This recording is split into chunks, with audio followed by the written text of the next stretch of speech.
Hello, ആരാണ്? സാറേ, ഞാൻ സാറിൻ്റെ മൈനസും പ്ലസും എന്നുള്ള സിനിമയിലെ സംവിധാന സഹായിയാണ്, ശിവൻ.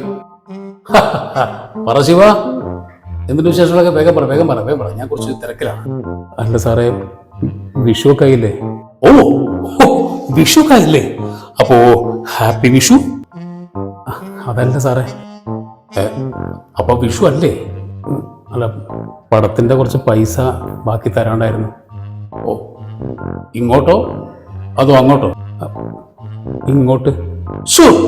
അതൊന്നും ഇനി വാങ്ങിയില്ലേ മിസ്റ്റർ ശിവൻ? ആ, ശിവ. അല്ല സാറേ, നാളെ വിളിച്ചപ്പോ 10-ാം തീയതിക്ക് മുമ്പ് തരാന്ന് പറഞ്ഞിരുന്നു. എന്താ ശിവ, 10-ാം തീയതിക്ക് മുമ്പ് തരാമെന്നല്ല പറഞ്ഞത്? ഇതിപ്പോ 10-ാം തീയതി കഴിഞ്ഞില്ലേ? സാറേ, കയ്യിൽ പൈസ ഒന്നുമില്ല, വർക്കും കുറവാ, ധാരാളവരൊക്കെ പറ്റിക്കുക. എന്നെയും കൂടി ചേർത്ത് പറഞ്ഞതായിരിക്കും അല്ലേ ശിവ? അയ്യോ സോറി സാറേ, ഞാനിങ്ങനെ പറഞ്ഞു വന്നപ്പോ. Okay okay okay. അല്ല, എത്ര തനിക്ക് തരാനുള്ളത്? അത് 12,000 സാറേ. ഓ, 12. ശിവൻ അറിയാലോ, ഇപ്പൊ ഇൻഡസ്ട്രി ഒക്കെ മഹാമോശമാണ്. ശിവന് പിന്നെ ഈ വിഷു കഴിഞ്ഞിട്ട് തന്നാൽ മതിയോ? അയ്യോ സാറേ, അങ്ങനെ പറയരുത്. കയ്യിൽ 5 പൈസ ഇല്ലാത്തോണ്ടാ. എന്നെ മാത്രമല്ല കേട്ടോ, എല്ലാ കലാകാരന്മാരുടെ അവസ്ഥ ഇതന്നെ. പുറമക്കാർക്ക് ഞങ്ങൾ വലിയൊരു സംഭവമാണ്, സെലിബ്രിറ്റീസൊക്കെ. പക്ഷെ ചില സമയത്ത് ഞങ്ങൾ രാജാക്കന്മാരാ, ചിലപ്പോൾ അങ്ങനെ.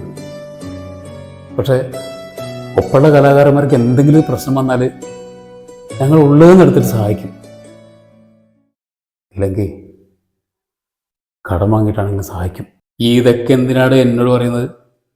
ഞാൻ തനിക്ക് കാശ് തരില്ല എന്നിട്ട് പറഞ്ഞു? ഇല്ലല്ലോ. തനിക്ക് 12,000 അല്ലേ?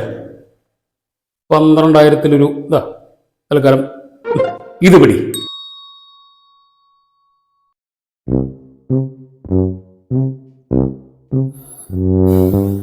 സാറേ, സാർ ഇത് 4,000 ഉള്ളൂ, ബാക്കി 8. മനുഷ്യനൊക്കെ വട്ടായിട്ടിരിക്കുക. നാളെ കമ്പനിക്ക് ലോഡ് വരും, അതിന്റെ കാശിന് കൊടുക്കാൻ തരാൻ പ്രാന്തൊടിച്ചേക്ക മനുഷ്യൻ. തനിക്ക് 8 അല്ലേ? അത് ഞാൻ വിഷു കഴിഞ്ഞിട്ട് തരുന്ന കാര്യം ആലോചിക്കാം കേട്ടോ.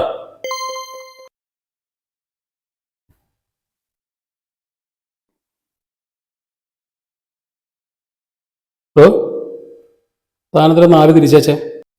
സാറ് തൽക്കാലം ആ 4,000 കൊടുത്ത് ലോഡർക്ക്. ഇനി അതിന്റെ ശാപം കൂടി താങ്ങാൻ എനിക്ക് വയ്യ. Okay sir. പിന്നെ ഹാപ്പി വിഷു.